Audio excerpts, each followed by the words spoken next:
বন্ধুরা কি আর বলবো, আমার মার যে মূলাতে কি স্বাদ লাগছে আমি নিজেও ভেবে কুল পাচ্ছি না। আমি প্রত্যেকদিন কাজে যাই, যখনই কাজে যাই সকালবেলা বলে মূলো পেলে মূলো নিয়ে আসবি, সাদা মূলো নিয়ে আসবি, সাদা মূলো নিয়ে আসবি। আর আমিও ফেরার পথে দেখলাম যে সাদা মূলো উঠেছে, আমিও 2 কেজি মূলো কিনলাম, 3টে মূলোতে 2 কেজি মূলো হয়েছে। তোমরা অনেকে বলবে ছ্যা ছ্যা ছ্যা মূলো দেখাচ্ছে, মূলো খাচ্ছে। কিন্তু বন্ধুরা তোমরা জানো না মূলোর খেতে বা মূলোর গুণাগুণ। আর এই পৌষ মাসে মূলো খাবো না এটা হতে পারে?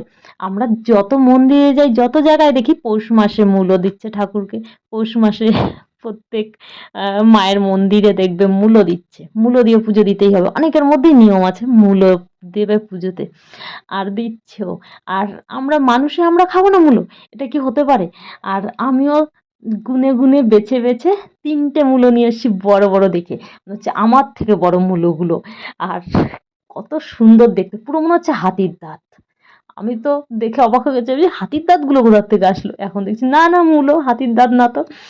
আর আমি তো মূলোগুলো পেয়ে তো খুব আনন্দিত। তোমরা কেমন লাগছে তোমাদের, তোমরা জানিও। আর তোমরা কি রেসিপি বানিয়ে খাও, কেমনভাবে খাও, বা কে কে মূলো পছন্দ করো আর কে পছন্দ করো না সেটাও জানিও। আর আমার ভিডিওটা ভালো লাগলে লাইক কমেন্ট শেয়ার করতে একদম ভুলো না। টাটা বন্ধুরা, ভালো থেকো। Good night.